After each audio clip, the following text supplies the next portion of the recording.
여러분들이 잘 아시는 영국의 유명한 극작가 한 분 있습니다. 여러분 그 셰익스피어 하게 되면 뭐 유명한 사람으로 워낙 잘 알려져 있지만 이 셰익스피어 다음으로 영국에서 유명한 문학가 중에 한 사람이 버나드 쇼라는 사람이 있습니다. 이분이 굉장히 재치가 있는 그 천부적인 재능이 있었던 그런 문학가였습니다. 이분이 뭘로 유명하냐면 자기 나중에 죽을 때 쓴 묘비로도 굉장히 유명해요.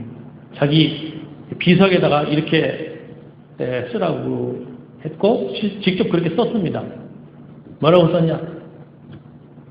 내 우물쭈물 하다가 이럴 줄 알았다.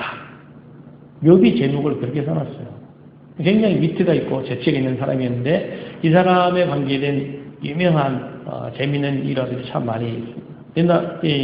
이분이 행전했을 때 어느 날 영국 사회의 많은 사람들 중에 영국인들이 이제 전통이 많은 나라이기 때문에 음악, 문학, 예술, 미술에 관심이 많습니다. 그런데 영국 사람들 중에 조각 혹은 미술에 있어서 아주 쌍두마차와 같은 두 사람이, 한 사람이 미켈란젤로예요. 그리고 한 사람이 로댕이라는 사람이 있습니다. 그러니까 이 쌍두마차인데 영국 사람들이 미켈란젤로를 좋아하는 사람은 로댕의 작품을 싫어해요.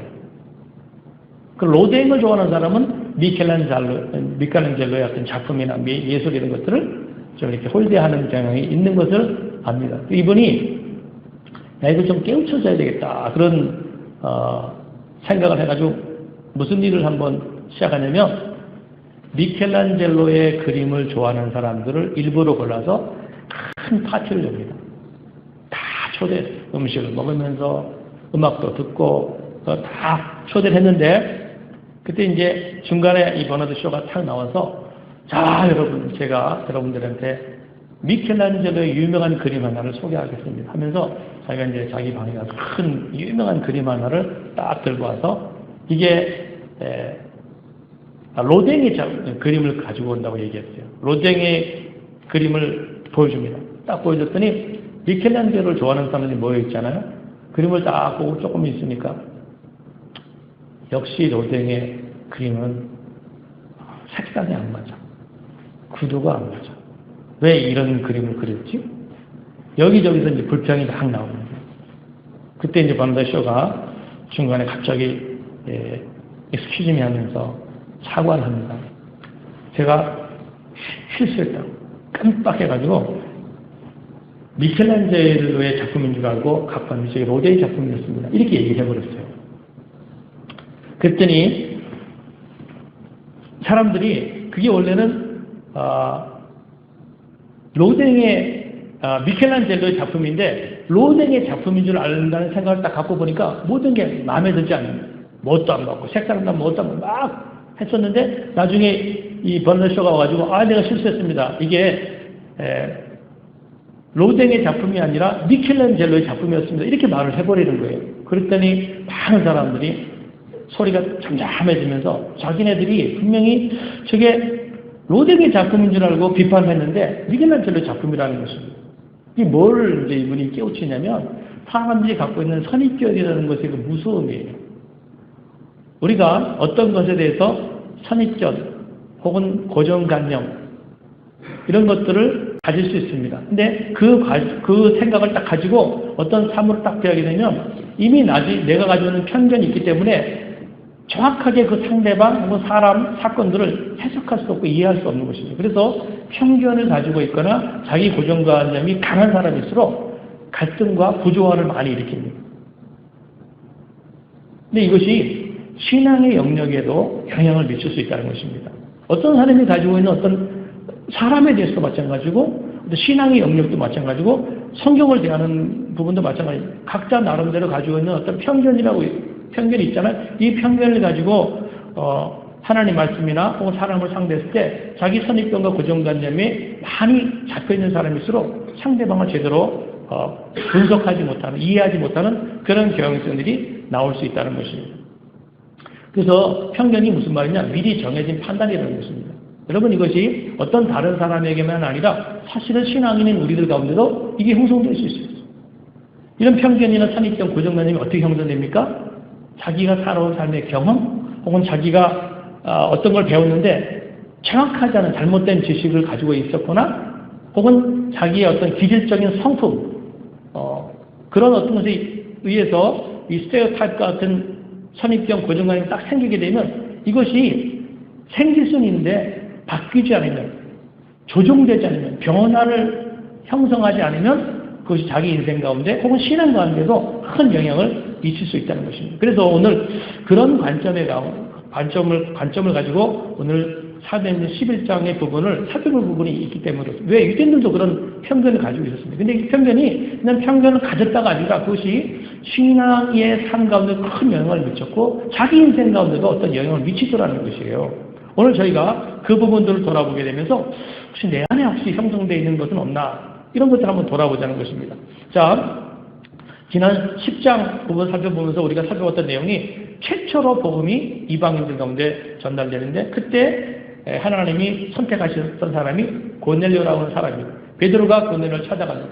그래서 성령의 이끌림을 받아서 고넬료에게 가서 복음을 전했는데 성령이 임하는 거예요. 그러니까 이것이 베드로 입장에서는요 굉장한 충격이었습니다. 왜냐하면 그 당시 유대인들 입장에서는 이방인들과는 상종할 수 없는 대상이다 이렇게 얘기하고 그러니까 우리가 이 개념을 잘 이해를 못해요. 정말 지나칠 정도로 유대인들에게는 이방인들하고는 서로 교류될 수 없는 그런 대상이었습니다. 그래서 하나님 나라와 전혀 상관없다라는 선입견, 편견이 있었어요. 그런데 하나님의 성령에 의해서 이게 무너진 거예요. 그들 가운데도 성령이 임하는 것을 베드로가 눈앞에서 본 것입니다. 엄청난 쇼크를 받고 이제 베드로가 다시 예루살렘으로 돌아왔어요. 돌아오고 나서 예루살렘 회의를 거칩니다. 회의에서 많은 그 당시에 예수 믿는 사람들의 어떤 기관들 모임에서 이 내용들을 쭉 얘기하는 내용이 오늘 이제 11장으로 이어져서 하는 내용입니다. 근데 여러분 보세요. 이제 이방인들한테 복음이 전달됐다. 예수님께서 자기네들을 가르쳤던 그 예수님께서 돌아가시기 전에 가장 강조했던 말씀이 뭐냐? 이제 곧 성령이 오시게 되고 성령이 오시게 되면 사도행전 1장 8절에 이 복음이 예루살렘과 유대와 사마리아와 땅끝까지 이르게 될 것이야 이렇게 얘기했어요. 그 예수님의 그 가르침을 바로 받은 사람들입니다. 근데 그 내용이 실제로 이루어진 것이 고넬료 사건이에요. 그 내용을 베드로가 와서 설명을 해주는데 그 내용을 듣고 그 당시 사람들이 보였던 그 교회 지도자들이 보였던 반응이 뭐냐? 2절 3절에 보세요. 거기 보니까 베드로가 예루살렘에 갔을 때 할례자들이 비난하여 이르되 내가 무할례자의 집에 들어가 함께 먹었다 하니 그렇게 얘기하고 있습니다. 이게 뭡니까 지금? 예수님 말씀하신 대로 복음이 땅끝까지 전달되는 이런 사건이 최초로 일어났는데 그것에 대한 기뻐함은 전혀 없어요. 여기 보게 되면 기뻐하지 않았다는 것입니다. 기뻐하지 않은 것뿐만 아니라 베드로 그 이방인 집에 가서 함께 식사했고 복음을 전했던 베드로에 대해서 막 비난까지 하고 있는 것을 보게 됩니다. 어떻게 유대인인 네가 이방인들의 집에 함께 들어가서 함께 식사를 할 수 있느냐? 복음이 전달됐다는 내용, 이런 빅뉴스에 좀 관심이 없어요. 그리고 이방인의 집에 들어가서 식사한 그것 도대체 허용할 수 없는 것을 당신이 하지 않았냐? 이것에 대해서 이제 시비를 걸고 있는 것이 오늘 본문에 있는 내용입니다. 이것이 사람이 어떤 일에 대해서 편견, 고정관념을 가지고 있었을 때 신앙인이지만 자기도 모르게 이런 일들이 일어날 수 있다는 것입니다. 여러분, 우리가 이 이스라엘 백성들이 가지고 있었던 이 특별한 선민의식에 대한 것들을 우리가 좀 이해를 해야 됩니다. 하나님께서 이스라엘 백성들을 선택했다. 이 구약성경 전체를 통해서 하나님 말씀하신 내용이에요. 실제로 보게 되면 우리가 성경 한 구절을 좀 볼 건데 미선이 가가지고 이 부분들을 빨리 좀 성경을 보면서 보려고 그래요. 하나님이 구약성경에서 이스라엘 백성들을 선택했을 때부터 하나님 미리 말씀하신 것이 있습니다. 출애굽기를 보게 되면 하나님 이스라엘 백성들을 선택하시면서 하셨던 말씀이 나옵니다. 거기 보게 되면 출애굽기 19장 5절 6절인데 한번 같이 읽어보면서 무슨 말씀이 쓰여져 있는지 보려고 그럽니다. 같이 읽겠습니다. 시작. 세계가 다 내게 속하였나니 너희가 내 말을 잘 듣고 내 언약을 지키면 너희는 모든 민족 중에서 너희로 내 소유가 되겠고 너희가 내게 대하여 제사장 나라가 되며 거룩한 백성이 되리라. 너는 이 말을 이스라엘 자손에게 전할지니라 그랬습니다.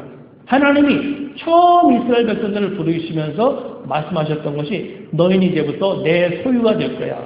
내 백성이 될 거야 말씀하십니다. 그러면서 두 번째로 말씀하신 것들이 너희는 내 앞에서 제사장 나라가 될 거야 이렇게 말씀하셨습니다. 자, 소유가 됐다. 제사장 나라가 됐다라는 것은 이스라엘 백성들만 하나님이 구원하시겠다 이게 아니에요. 제사장 나라가 되게 해서 너희 제사장 나라의 기도를 통해서 너희가 전달하는 그 말씀을 통해서 모든 열방과 민족들이 내게로 돌아오게 할 거야. 그 일을 위해서 하나님이 이스라엘 백성들 너희를 내가 제사장 나라로 붙잡을 거야. 그렇게 사용할 거야. 그렇게 말씀하신 것입니다. 근데 하나님 이스라엘 백성들을 분명히 부르신 건 맞아요. 그런데 이스라엘 백성들이 이 하나님의 말씀에 대해서 시간이 지나가면서 어떻게 이해를 했냐? 아, 하나님이 우리를 사랑하시는구나. 우리를 선택하셨구나.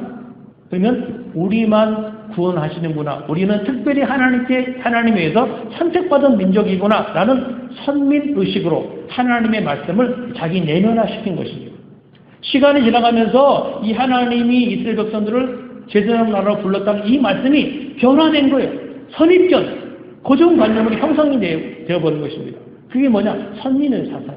그래서 모든 유대인들이 가져오던 선민 사상을 지금 오늘 본문에 보게 되면 예수님이 오셨던 그 시점에서도 이스라엘 백성들이 선민의식을 가지고 있습니다. 그래서 이방인들을 향해서 너희들은 개와 같아. 너희들은 선택받은 민족이 아니야. 우리만 선택받았어. 이기적인 선민의 사상으로 이스라엘 백성들의 신앙관 가운데 이게 편견이 생기고 뿌리가 박힌 것입니다. 레위기서 11장에 보게 되면 하나님이 음식을 먹는 것에 대해서 이스라엘 백성들에게 구별시켜 놓은 것이 있습니다. 먹는 음식과 먹지 못할 음식으로 구분을 해 놓으셨습니다. 율법을 중시하기 때문에 이스라엘 백성들은 하나님이 그만 어떤 돼지고기나 어떤 네발 굽다긴 어떤 것들을 먹지 않는 그런 것을 철저히 지켜왔었습니다. 그러니까 유대인들 입장에서는 이방인들하고 식사를 하면 안 되는 것이 이방인들은 돼지고기도 먹어요. 이방인들은 술도 마십니다. 그런데 베드로 당시에 유대인들이 볼 때는 베드로 당신이 이방인들과 같이 그 술도 먹고 돼지고기도 마시는 이방인들과 같이 있었다는 그 자체가 이미 부정해졌다는 것입니다. 받아들이지 않는 거예요. 그래서 이것이 이 유대인들 스스로가 하나님이 이끌어 나가시는 방향 가운데 걸림이 되는 일들로 만들어지고 있다는 것을 오늘 본문에서 살펴보게 됩니다. 그래서 우리가 생각해 보려고 하는 것이 모든 사람에게는 고정관념이 있을 수 있어요. 편견이 있을 수 있어요. 나름대로 가치체계를 가질 수 있습니다. 사람이 본성적으로 자기가 이렇게 쭉 인생을 살아가다 보면은 어떤 사회를 이해하고 어떤 사람들과 교제권을 형성하기 위해서는 자기 스스로의 어떤 나름대로 가치체계를 가질 수 있습니다. 근데 이 가치체계를 갖추지 않으면 혼란이 일어나는 건 당연한 일이에요. 예를 들면 한국 사람이 사우디아라비아 산다. 사우디아라비아 딱 가게 되면 여자들이 운전도 못하게 항상 이 눈만 보이는 까만 옷을 쓰고 살게 합니다. 이게 맞지 않잖아요. 그러니까 가치체계가 정립되지 않은 곳에 막 살다 보면 혼란이 생깁니다. 그래서 나름대로의 분명한 가치체계나 신앙관들을 가지는 것은 굉장히 중요한데 자칫 잘못하다가는 이 가치체계가 하나님께서 우리에게 말씀하시려고 하는 어떤 것들을 이해하지 못하고 받아들이지 못하는 그런 것으로까지 나갈 수 있다는 것입니다. 내가 살아오면서 가지고 있는 형성된 철학 혹은 경험 중요해요. 그런 것들이 필요합니다. 그런데 그 가치체계나 혹은 내가 중심으로 여기는 신앙관 이것이 절대 전능하신 하나님의 역사까지 다 커버하고 다 이해할 수 있느냐? 그렇게 할 수는 없다는 것입니다. 그래서 내가 가지고 있는 신앙관 혹은 내가 가지고 있는 인생관, 고정관념 이것만 주장해서는 하나님이 나에게 이끌어 나가시려고 하는 어떤 인도하심, 하나님이 내게 역사에 나가시려고 하는 새로운 역사 이런 것에 대해서 받아들일 수 없는 저항하는 것입니다. 자기 가치관과 자기 어떤 신앙관과 맞지 않는 것은 이해가 안 되기 때문에 저항해 밀어내는 것입니다. 물론 우리가 이제 성경을 읽으면서 하나님에 대한 부분들을 알아나갈 수는 있습니다. 그래서 하나님이 전전하시고 하나님 천지 창조를 다 하셨다는 것, 그래서 하나님에 대한 어떤 나름대로 지식은 있을 수 있는데 그것이 나름대로 고착화된 자기 나름대로의 하나님 상을 가질 수 있어요. 그래서 그런 부분들이 성경을 보면서 계속 부드럽게 순화시켜 나가고 변화시켜 나가야 될 필요성이 있다는 것입니다. 오늘 본문에 예수님 당시에 이 유대인, 기독교인으로 들어온 유대인들 중에 이 신앙의 가치체계, 옛날 유대인들이 가지고 있었던 선민 사상이 계속 영향을 미쳐서 하나님이 예수님을 통해 이끌어 나가실 수 있는 새로운 역사에 대해서 건립이 되는 것입니다. 오늘 우리들에게도 이런 요소들이 있을 수 있다는 것입니다. 그래서 이제 보게 되면 하나님이 이스라엘 백성을 이끌어 나가시는데 왜 이런 어떤 고정관념들이 왜 문제가 될 수 있냐면, 여러분, 하나님이 우리가 살아가는 모든 시대에 어떤 흐름을 가지고 이끌어 나가시는지 우리가 좀 이해를 해야 됩니다. 베드로 당시는 어떤 시대였냐면 예수님께서 땅끝까지 복음을 전해 이것이 증거되던 시대였습니다. 그래서 예수님께서 하나님께서 베드로에게 보자기 환상을 통해서 먹지 않은 음식을 담아놓고 내가 깨끗게 했으니 너 먹어라 이렇게 환상을 보여주신 것입니다. 구약시대에는 이스라엘 백성들이 볼 때는 이방인들이 꼭 더러워진 음식과 같은 거예요. 그래서 교류할 수 없는 대상이었습니다. 근데 예수님이 오신 이후로, 예수님이 십자가를 지신 이후로 하나님 어떻게 하셨나? 모든 이방인들을 예수님의 보혈로 깨끗게 하셨어요. 그래서 구약시대에는 이방인들과 하나님이 교류하지 못하게 했어요. 예수님 오시기 전에는. 그리고 예수님 오신 뒤에는 예수님을 통해서 깨끗게 하셨기 때문에 이방인들을 접하고 이방인들의 복음을 전하라는 것입니다. 근데 오늘 본문에 이런 자기의 고정관념 이런 것들이 딱 틀이 잡혔으니까 유대인들도 그렇고 베드로도 처음에는 이것에 대해서 어색했잖아요. 근데 이런 것들이 왜 중요하냐? 하나님이 시대를 통해서 역사에 나가시는 부분에 대한 것들을 소홀히 여기시십니다. 하나님은 획일화된 하나님이 아니에요. 항상 시대 속에서 변화된 모습으로 새로운 역사들을 통해서 우리에게 말씀하시고 가르쳐 나가십니다. 무슨 말이냐? 하나님 말씀은 시대를 통해서 변화시켜 나가는 변화된 말씀도 우리에게 주신다는 말씀입니다. 여러분 마태복음 24장에 보게 되면 이런 말씀이 기록되어 있어요. 성경을 한번 보겠습니다. 자, 이런 말씀이 있어요. 한번 같이 읽어보겠습니다. 마태복음 24장 45, 46장 같이 읽겠습니다. 시작. 충성되고 지혜 있는 종이 되어 주인에게 그 집 사람들을 맡아 때를 따라 양식을 나눠줄 자가 누구냐? 주인이 올 때 그 종이 이렇게 하는 것을 보면 그 종이 복이 있으리로다. 그 기록되어 있어요. 여기 보게 되면 예수님 말씀하십니다. 때를 따라 양식을 나눠줄 자가 누구냐? 이 때를 따라 양식이라는 것은 하나님 말씀이에요. 때에 따라 하나님 말씀하신 그 말씀을 그 시대에 맞게 사람들에게 전달할 자가 누구냐? 이렇게 하는 사람은 지혜 있는 자다. 이렇게. 그 사람들은 복이 있으리로 이렇게 말씀하고 있습니다. 그러니까 하나님의 입장에서 보게 되면 하나님이 시즌, 때에 맞게 각 시대에 하나님께서 전달해 주신 그런 약식과 말씀이 있다는 것입니다. 그래서 구약시대는 어떤 때냐? 구약시대 이스라엘 백성들에게 주셨던 말씀은 메시아로 오실 그분을 기다리라 했어요. 그래서 구약 성경을 보게 되면 다른 말씀보다도 메시아를 기다리라는 말씀이 굉장히 많이 강조가 됩니다. 근데 그 메시아가 오신 이후에는 예수님이 오셔서 전달된 말씀은 이제는 회개하라, 천국에 갖고 왔다는 말씀을 계속 말씀하셨어요. 예수님 오셔서 전한 말씀 중에는 안식일을 기억해 거룩히 지키라는 말씀보다는 회개하라, 천국에 갖고 왔다라는 말씀을 더 많이 강조하십니다. 왜냐? 예수님 오셨어요. 천국의 문이시고 하나님 나라의 초석이 되시는 예수님 오셨기 때문에 천국에 갖고 왔습니다. 그래서 이 신약시대가 오게 되면 안식일을 지켜라 이런 개념보다도 회개해서 하나님의 나라를 받아들이라. 하나님 나라 가까웠다. 하나님 말씀이 때가 달라지니까 다른 말씀으로 강조되고 전달되기 시작한 것입니다. 예수님이 직접 오셨어요. 그리고 예수님이 십자가를 지실 때가 되셨습니다. 십자가를 지실 때가 되니까 예수님께서 강조하셨던 말씀 메시지가 뭐냐? 성령이 오실 것을 기다리라 이거예요. 성령이 곧 오실 것이니까.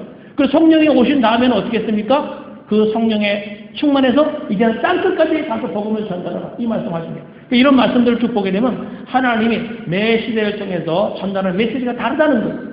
그래서 정말로 깨어있는 사람이 누구냐? 때를 따라 양식을 주는 자가 누구냐? 자기 시대에 맞는 하나님의 말씀을 붙잡고 전달하는 거예요. 오늘 예수님이 오신 이후의 시대는 땅끝까지 복음을 들고 가서 전하는 그 사람들이 이방인이든 어떤 사람이 누구든지 만나는 사람에게 복음을 전하는 이것이 하나님께서 유대인들에게 주셨던 말씀이에요. 근데 유대인들이 선민사상에 딱 사로잡히고 이것이 편견, 선견으로 다 자리 잡히니까 이 말씀에 순종이 안 되는 거예요. 그래서 그 말씀에 순종해서 복음을 전했던 베드로까지 비난하고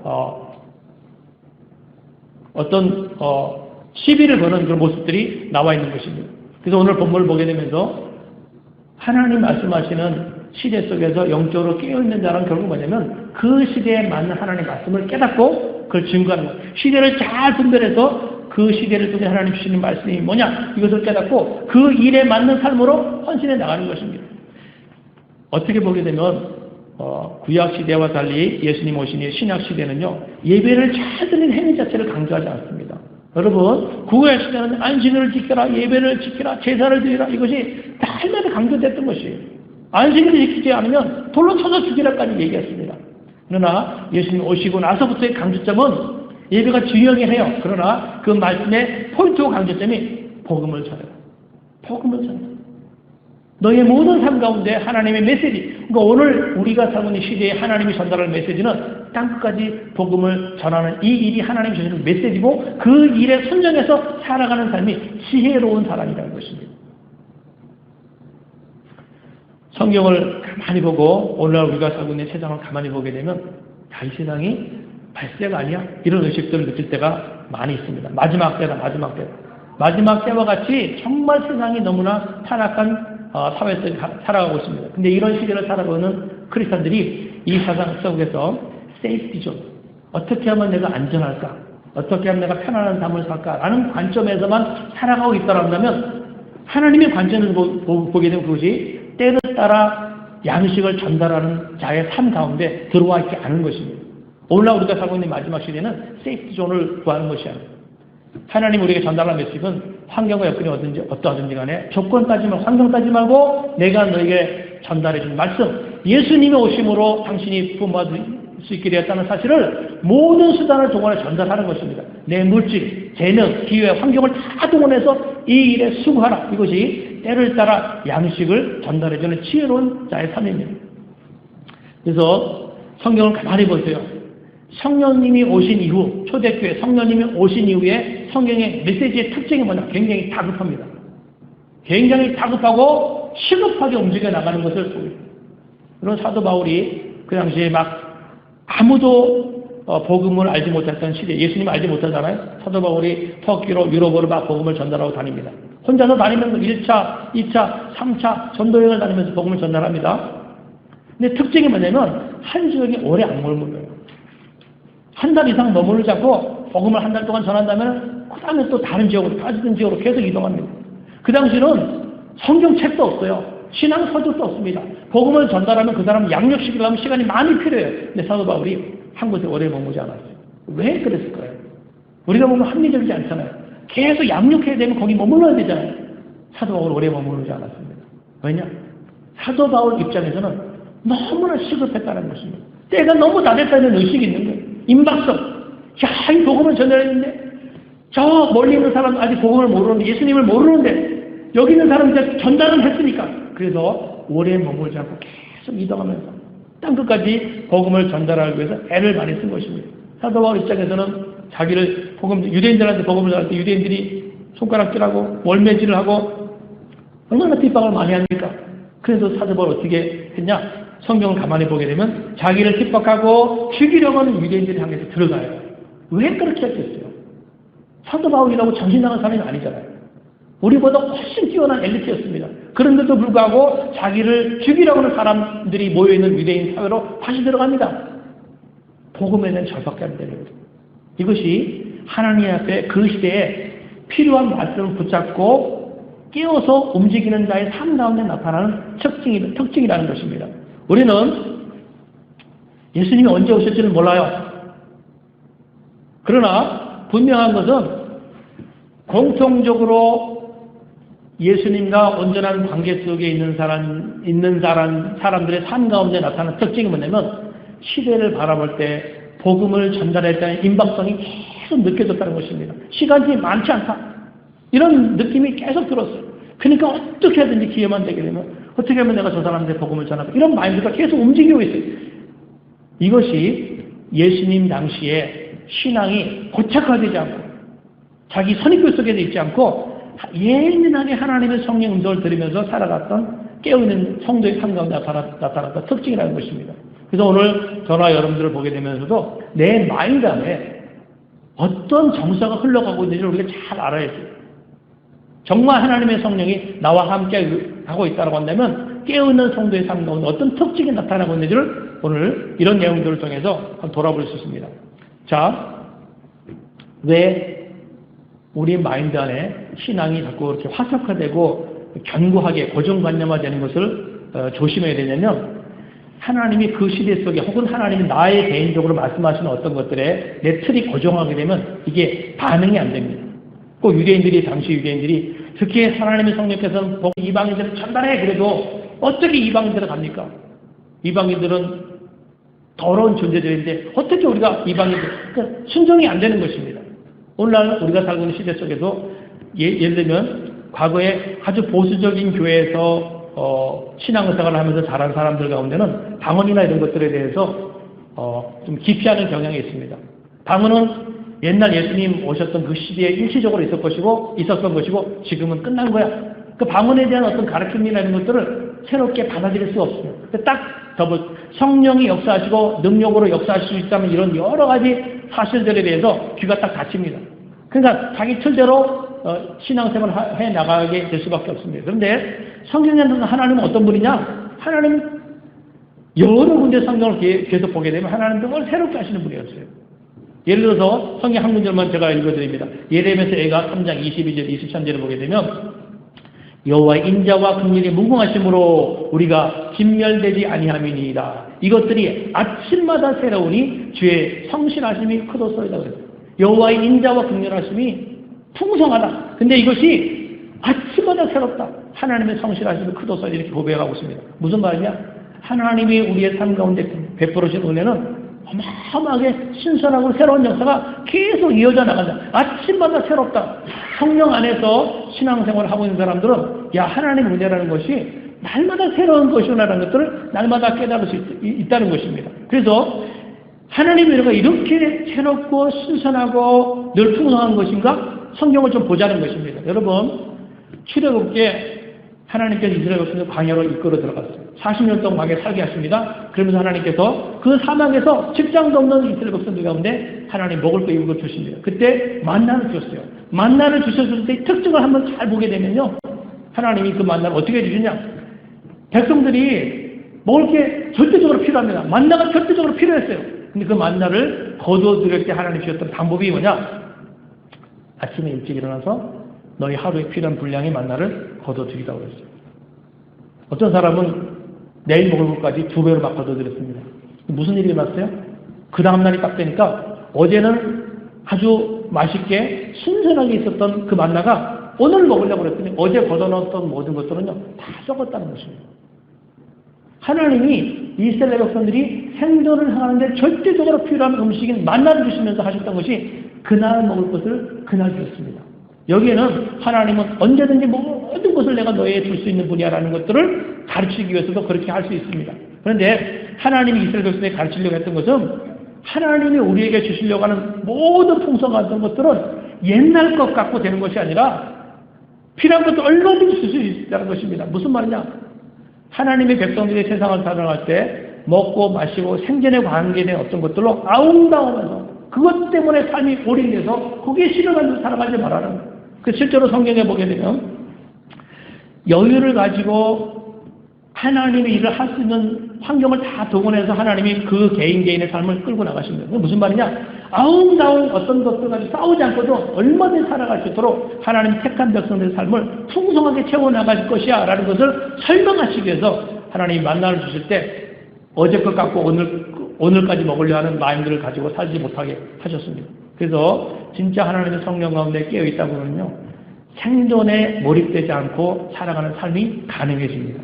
물론 어제 수고하고 작년에 수고해서 막 그것까지 다 쌓아놓고 살아가는 삶과 비교해보게 되면 현실적으로 덜 가질 수도 있어요. 먹을 것이 적을 수도 있습니다. 그러나 항상 여유가 있어요. 그런 식으로 살 수 있도록. 무슨 말이냐?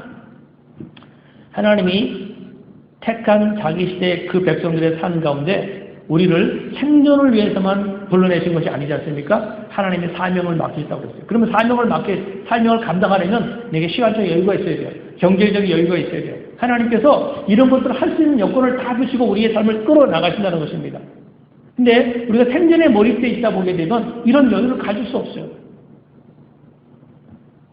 필요한 경제적인 것들이나 어떤 것들을 계산해서 얻으려고 하게 되면요. 한도 끝도 없습니다. 그것에 시달릴 수밖에 없어요. 어떻게 다른 사람을 위해서 시간과 물질을 드릴 수 있는 여유를 가집니까? 안 되는 거예요. 하나님이 우리에게 원하시는 것은 때를 따라서 양식을 주는 삶을 살기를 원하십니다. 나이가 어떻든지 환경이 어떻든지 하나님께서 이 말씀하시는 것은 동일한 거예요. 모든 사람에게 어떤 역할이 있든 간에 너희가 복음을 전하고 너희 주변에 하나님 붙여놓은 불신자들에게 하나님의 사랑, 하나님을 대변할 수 있는 기회를 만들어줘. 이게 하나님의 뜻이에요. 우리가 아주 조금만 가지고 있는 것과 가지고 하면 됩니다. 우리가 가지고 있는 것이 오병이어밖에 없다. 그것이면 충분하다는 거예요. 마인드만 가지고 말씀에 순종하게 되면 얼마든지 우리를 통해서 이런 역사를 감당을 해 나갈 수 있습니다. 그래서 성경에서 깨어있는 성도의 삶이란 결국 뭐냐? 하나님이 주신 미션에 대한 것들을 자기 삶 가운데 적용하는 물질과 시간과 재능 이런 모든 것들이 그것을 위해서 함께 사용되는 삶을 살아나가는 것입니다. 여러분, 그래서 하나님께서 말씀하시는 것이 그리스도인에게 게으르게 살라는 말이에요. 성경은 게으른 것을 분명히 지적하십니다. 열심과 성실로 사는 것 굉장히 중요하게 가르칩니다. 돈 버는 것도 굉장히 중요하게 가르쳐요. 문제는 뭐냐? 삭개오처럼 살리지 말라는 거예요. 삭개오가 어떻게 살았습니까? 오늘 먹을 것, 내일 먹을 것까지 다 챙기기 위해서 남의 걸 빼앗는 의식을 가지고 살았잖아요. 하나님이 우리의 삶을, 택한 백성들의 삶을 그러한 수준으로 끌고 나가시지 않는다는 것입니다. 세상 일에 몰입하는 것이 왜 문제가 되냐면 그 덫에 걸리는 역사가 일어나기 때문에 예수님께서도 그래서 왜 우리가 현실의 문제, 생존의 문제만 빠지는 것을 조심하라 라고 말씀하셨냐면 성경에 보게 되면 누가복음 21장 34절에 보게 되면 예수님께서 이런 말씀을 해놓으셨습니다. 예수님께서 말씀하신 내용을 보게 되면 여기를 안 찾아놨는데 제가 읽어드릴게요. 이렇게 말씀합니다. 너희는 스스로 조심하라. 그렇지 않으면 방탕함과 술취함과 생활의 염려로 마음이 둔화해지고 뜻밖의 그 날이 덫과 같이 너에게 임하리라. 이렇게 말씀하셨습니다.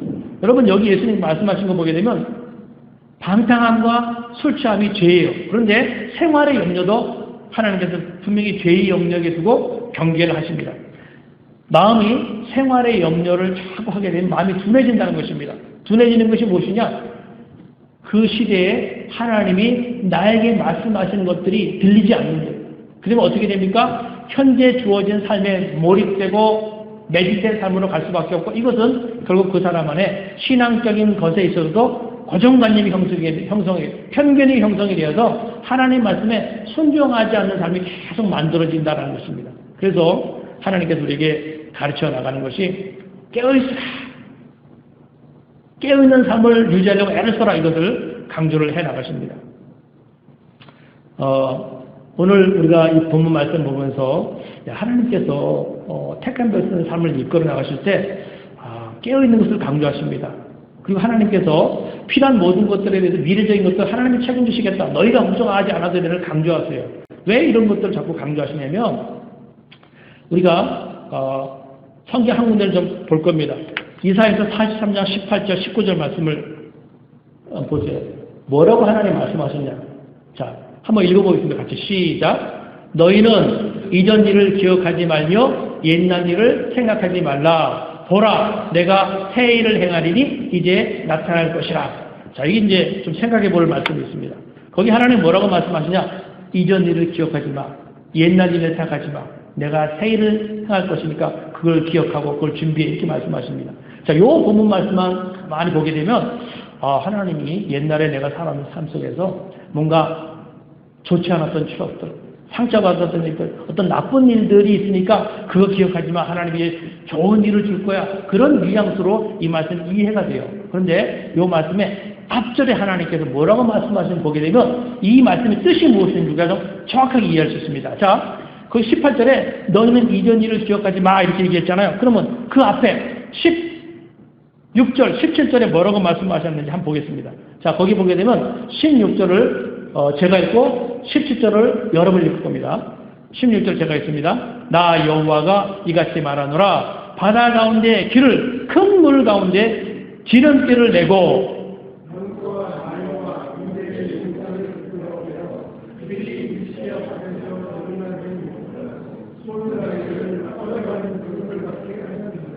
자, 하나님이 이스라엘 백성 가운데 이전 일을 기억하지 마 그랬어요. 그럼 그 기억하지 말라고 한 이전 일의 내용이 뭡니까?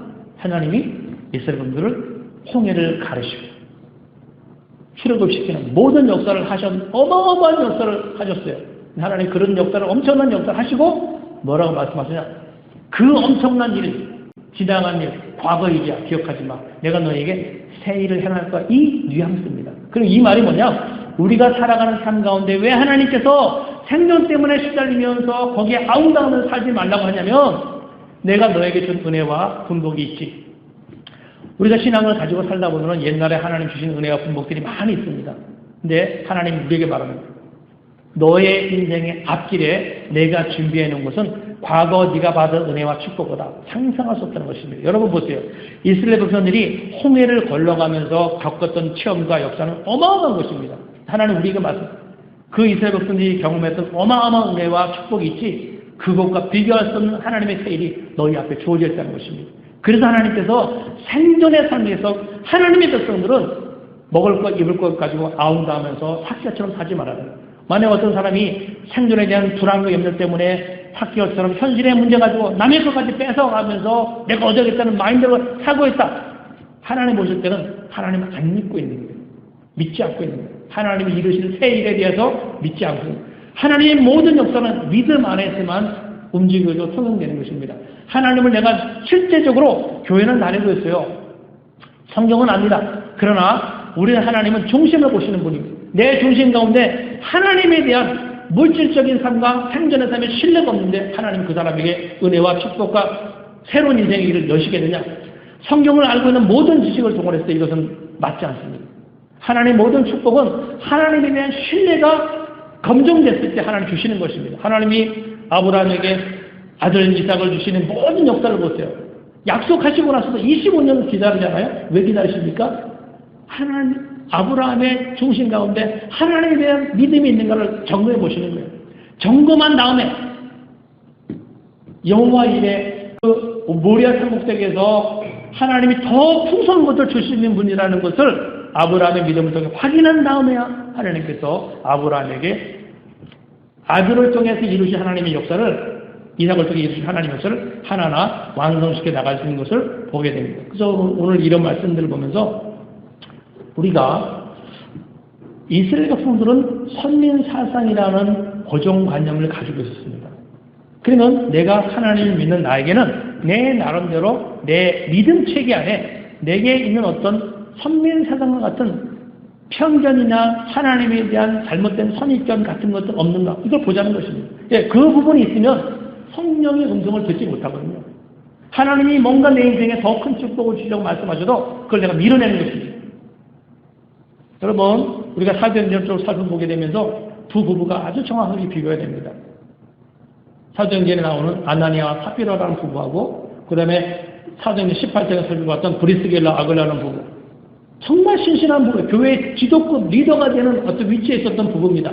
한 사람들은 아나니아 삽비라 부부는 복음이 전달되는 곳마다 아주 불명예스러운 어떤 부부로서 언급이 됩니다. 그러나 브리스길라 아글라는 전혀 그렇지 않잖아요. 똑같이 신앙생활하고 똑같은 시대를 살아갔던 사람인데 이 부분은요 복음이 전달되는 데마다 브리스길라 아글라는 항상 박수를 받고 영원히 빛나는 것입니다. 왜 그러냐? 신앙관의 차이, 고정화돼. 아나니아 삽비라 부부에게 견관진이 있었어요. 선입견들이 있습니다. 그것이 돈과 명예욕에 대한 어떤 견관진이었습니다. 이걸 넘어서지 못한 거예요. 근데 브리스길라 아굴라 우리가 알다시피 자기가 천막 짓는 어떤 사업을 해나가면서 평생 동안 사도 바울과 복음 사역에 모든 것을 헌신합니다. 어떻게 이겼겠느냐? 자기 마인드 안에 성령을 받고 말씀을 양육받으면서 나름대로 형성되어 있었던 모든 유대인적인 어떤 틀들이 하나하나 다 깨져가는 겁니다. 이게 깨지고 나니까 하나님께서 그 사람들을 통해서 엄청난 역사를 하나하나 감당을 해 나간 것입니다. 오늘 우리가 말씀을 보면서 정말 그것은 나 스스로에게도 이렇게 잘못 형성되어 있는 선입견, 하나님에 대한 잘못된 이해 이런 것들이 혹시는 있지 않은가 이런 부분을 돌아보면서 고쳐나가자는 것입니다. 우리가 사람의 몸을 다룰 때 암이 여러 종류가 있습니다. 그 중에 침묵의 살인자라고 불려지는 암이 췌장암입니다. 왜냐하면 이 췌장암은 말기가 돼서야지만 이렇게 발견이 된다고 합니다. 그러니까 암이라는 것은요, 미리만 아니면 다 치유받을 수 있어요.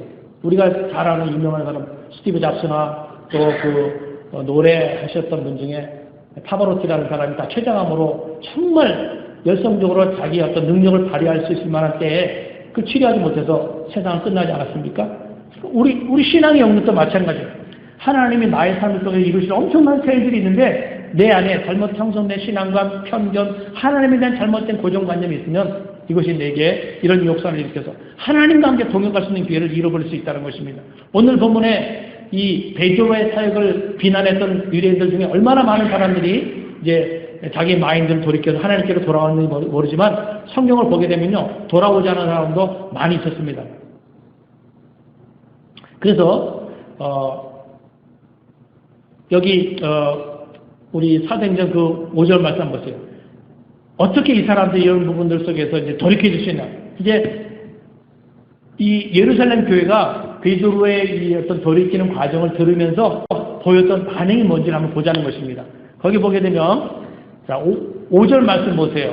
5절 말씀에 보게 되면 베드로가 이제 자기가 왜 고넬의 집에 갔다 왔는지 설명하잖아요. 그리고 5절 6절에 보게 되면 이르되 내가 요빠시에서 기도할 때 황홀한 중에 환상을 보니 큰 보자기 같은 그릇이 내 귀에 매어 하늘로부터 내리어 내 앞에까지 드리워졌거늘 이것을 주목하여 보니 땅에 네 밝아진 것과 들샘순과 기는 것과 공중에 나는 것들이 보이더라. 하나님이 베드로에게도 환상을 통해서 가지고 있었던 틀을 고쳐주십니다. 이런 모든 것들이 이제 베드로가 그걸 깨트려 나가거든요. 그럼 여러분 이 베드로나 당시 유대인들이 이 틀을 깬다는 것이 정말 쉽지 않은 것이었어요. 왜냐하면 수천 년 동안 가지고 있었던 문화화되고 신앙에 되었던 어떤 틀이었거든요. 이게 깨져 나가잖아요. 베드로부터 이걸 깨지 않습니까? 그래서 왜 어떻게 베드로가 이런 틀이 깨졌냐는 걸 보면서 우리가 답을 찾자는 것입니다.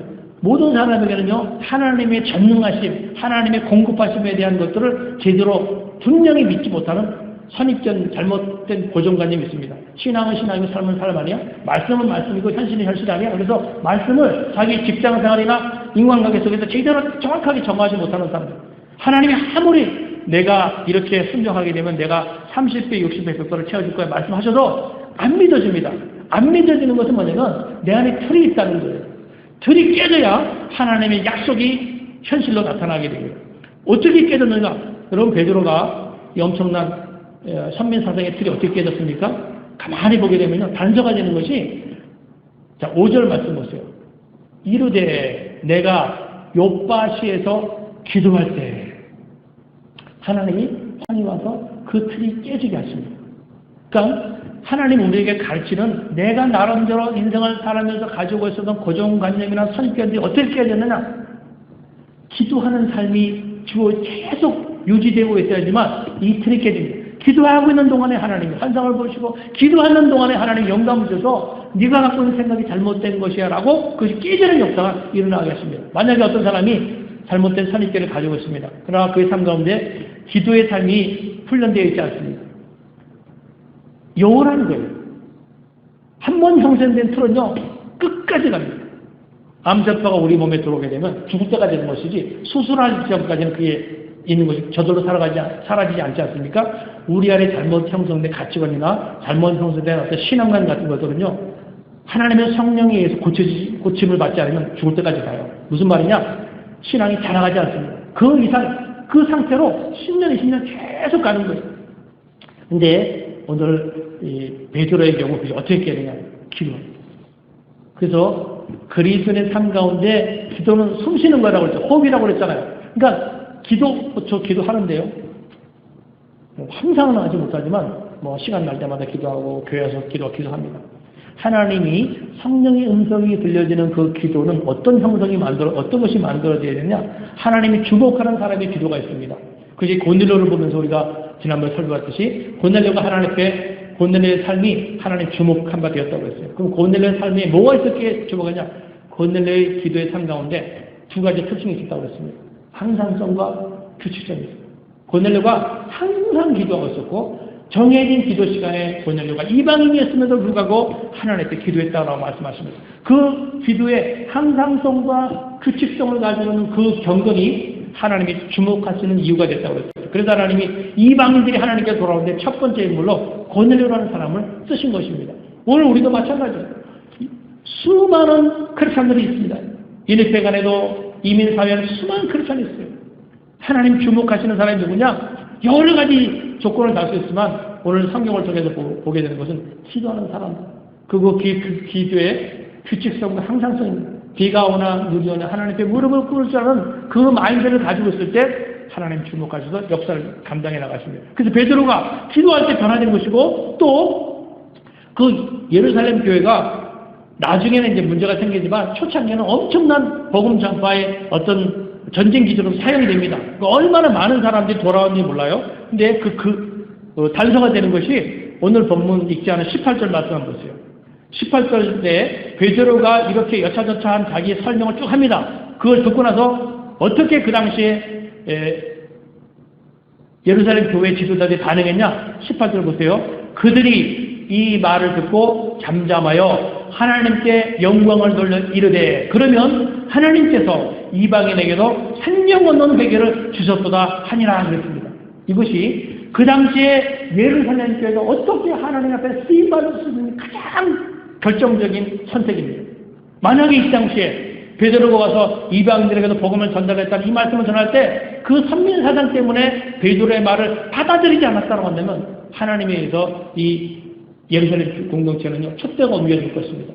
하나님 예루살렘 교회를 쓰지 않았어요. 다른 교회를 썼을 것입니다. 근데 결정적 단서가 되는 것이 뭐냐? 이 엄청난 중요한 순간에 그 당시에 예루살렘 교회 지도자들이 18절에 보니까 베드로의 말을 듣고 그들이 이 말을 듣고 잠잠하여. 여러분, 내가 살아온 삶의 경험과 철학과 가치관과 전혀 다른 것을 지금 베드로가 얘기했어요. 근데 그 말을 들으면서 이 사람들의 반응이 잠잠했습니다. 여러분 그럴 수 있어요? 내가 지금까지 살아온 내 틀과 내가 가장 중요시 여기는 우선순위의 가치관과 전혀 다른 것들을 얘기할 때, 제가 만약 얘기할 때 여러분 그게 잠잠하면서 그걸 받아들일 수 있습니까? 쉽지 않습니다. 쉽지 않아요. 우리 안에서 어마어마한 내 생각과 내 판단과 내 주장과 합리적, 이성적 판단들이 막 나오지 받아들이지 않아요. 근데 당시에 예루살렘 교회 지도자들이 베드로가 전하는 그 생각지 못한 이방인들이 복음으로 돌아가게 됐다는 말을 듣고 그 말을 들을 때 잠잠하고 하나님께 영광을 돌렸다고 했습니다. 어떻게 이런 일이 일어나냐? 어떻게 이런 일이 일어났죠? 우리가 다른 이유는 성경에 나와 있지 않기 때문에 찾아볼 수 없습니다. 그러나 예루살렘 교회가 그 당시에 가지고 있었던 특징 하나가 있었어요. 사전 6장을 보게 되면 구제 문제 때문에 갈등이 생겼어요. 히브리파 사람, 또 헬라파 성도들 간에 갈등이 있어서 분쟁이 됩니다. 그때 사도들이 기도하면서 하나님이 주신 답을 찾고 깨달은 것이 뭡니까? 우리는 말씀과 기도에 전념하니라 하면서 예루살렘 교회가 하나님 앞에 뛰어 기도하는 것, 말씀 묵상하는 것에 모든 우선을 주는 것입니다. 그 사도들의 가르침에 따라서 당시에 예루살렘 교회가 했던 가장 중요한 가운데 하나가 기도하는 것입니다. 항상 하나님께 엎드리는 것입니다. 내 주장과 생각과 달라도 바로 반응하지 않고 바로 말하지 않고 그 말씀들을 여기 보니까 듣고 잠잠했다고 해서 잠잠히 듣고 기도한 거예요. 그리고 나서 하나님 주는 감동, 성령의 음성이 들리니까 그 성령의 음성으로 순종을 해서 하나님께 영광을 돌리면서 이제부터 이방인들에도 복음이 전달됩니다. 라는 엄청난 선택을 예루살렘 총회에서 결정을 하게 됩니다. 그리고 이 결정에 순종을 해 나갔냐? 여러분 19절 말씀 보세요. 19절. 그때에 스데반의 일로 일어난 환란으로 말미암아 흩어진 자들이 베니게와 구보로와 안디옥까지 이르러 유대인에게만 말씀을 전하는데 그랬죠. 그러니까 이 엄청난 역사가 일어나고 총리는 결정을 했는데, 그래서 이제 이방인들한테 가서 다른 나라에 가서 막 복음을 전합니다. 베니게, 페니키아, 구보로, 안디옥, 터키 지역입니다. 다 막 나로 흩어졌어요. 복음을 막 전하는데 흩어진 사람들이, 어떤 사람들은 흩어져 갖고도 유대인에게만 전했다고 했어요. 그러니까 아직 틀이 바뀌지 않은 사람은 유대인들한테만 복음을 전했습니다. 그런데 그걸로만 끝이 아니에요. 거기 보면 20절 말씀 보세요. 20절 보니까 한번 같이 읽겠습니다. 시작. 그 중에 같이 읽겠습니다. 시작. 그 중에 구보로와 구레네 및 몇 사람이 안디옥에 이르러 헬라인에게도 말하여 주 예수를 전파하여 이렇습니다. 예루살렘 총회가 모든 이방인들에게 이제는 복음을 전해야 된다는 그 바라게 쓰는 말씀을 결정하고 났을 때 어떤 사람들은 흩어져서도 유대인들만 찾아다녔습니다. 그러나 어떤 사람들은 그 말을 듣고 자기 틀을 깨는 거예요. 그 사람들이 어떻게 했냐? 구보로와 구레네, 안디옥까지 이르러 어떤 사람에게, 헬라인, 이방인들입니다. 헬라인에게 말하여 주 예수 그리스도의 복음을 전파하기 시작합니다. 그때 21절에 하나님 어떻게 하셨냐? 21절도 같이 읽겠습니다. 시작. 그들과 함께 하심에 수많은 사람들이 믿고 주께 돌아오더라. 하나님이 자기 틀을 깨고 성령의 음성을 듣고 이해할 수 없고 받아들일 수 없는 일이지만 말씀에 순종을 받더니 하나님이 역사하시고 일하시기 시작하십니다. 그래서 성도가 일생을 살아가는 모든 삶은 세상에서 형성된 내 지식과 가치가 혹은 내가 살아온 삶의 경험, 본성으로 자기 인생을 살아가는 것이 아니라 하나님 내게 말씀하시는 메시지가 있어요. 하나님 말씀을 통해서 내게 필요한, 시대에 필요한, 나에게 필요한 말씀을 주십니다. 그것이 사명이라는 것입니다. 그 사명은 다 달라요. 저한테는 하나님이 너는 목사가 되라는 메시지, 저는 25살까지 목사 한 번도 생각한 적이 없어요. 직업 중에 세 직업 가장 싫어했어요. 목사, 스님, 신부 가장 싫어했잖아요. 그 하나님의 메시지는 목사가 될 사람이에요. 그래서 저는 그 길로 간 것입니다. 하나님 여러분들에게 또 나름대로 여러분에게만 맞는 고유한 하나님의 말씀이 있고 메시지가 있어요. 자기 틀을 깨트리고자 하는 결단을 가지고 있을 때 하나님의 성령의 음성이 개인에게 들리고 내가 무슨 일을 해야 되겠구나라는 감이 들어오기 시작하면서 그 일을 하기 위해서 움직여 나갑니다. 그때 하나님이 공급하십니다.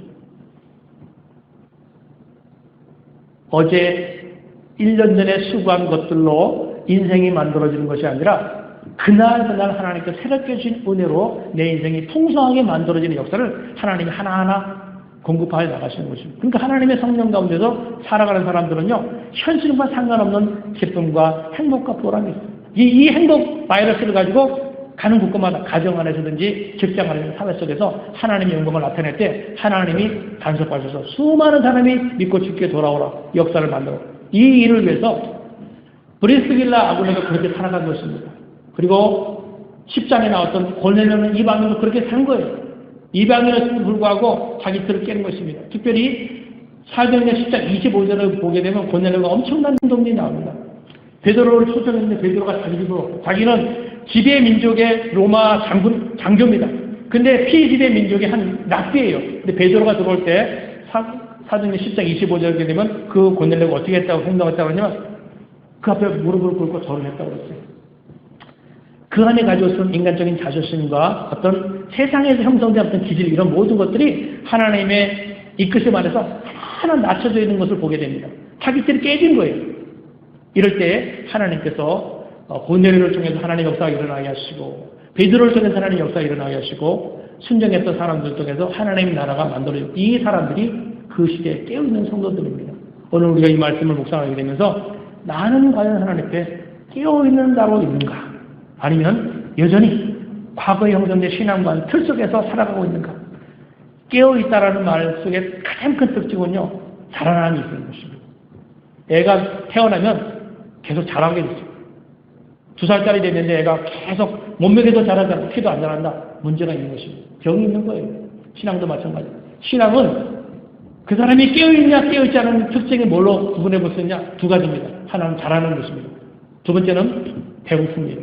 건강한 사람은요, 어제 뷔페에서 아무리 많이 먹었어도 오늘 배고픔이 느껴집니다. 그러나 건강에 이상이 생긴 사람은 어제 한 끼 안 먹었어요. 그래도 배고픔을 못 느낍니다. 건강하지 않은 것입니다. 내가 깨어있다는 것은 뭐냐? 하나님의 은혜에 대한 배고픔이 늘 있는 거예요. 지난주에 얼마나 기뻤어요. 어제 성령 충만해서 너무나 감사했어요. 그런데 오늘 영적으로 하나님의 은혜에 대한 갈급함이 있어요. 이게 영적으로 건급한 상태고 건강한 상태고 깨어있는 상태입니다. 오늘 우리가 이런 말씀 묵상하게 되면서 2019년이 이제 얼마 남지 않았습니다. 10월, 11월, 12월 연초에 하나님과 약속했던 것들 중에 아직 완성시키지 못한 것이 있거든. 혹 내 안에 뭔가 성령께서 계속 지적하시는 부분이 있거든. 하나님 이틀이 깨어지기 원합니다. 그 기도 현장으로 들어가라는 것이죠. 하나님 지금 메시지를 듣고 들어가게 되면 그때 하나님이 모든 역사를 새롭게 만들어 나가십니다. 오늘 이런 말씀들을 가지고 한 주간 동안 계속 묵상하시면서 기도하시길 바랍니다. 우리 한 1, 2분 동안 오늘 본문 말씀 가지고 자기의 삶과 인생 전체를 놓고 내 사명이 뭐고 내가 하나님 앞에 순종할 것이 무엇이냐 이 부분을 놓고 합심해서 통성으로 같이 기도하겠습니다.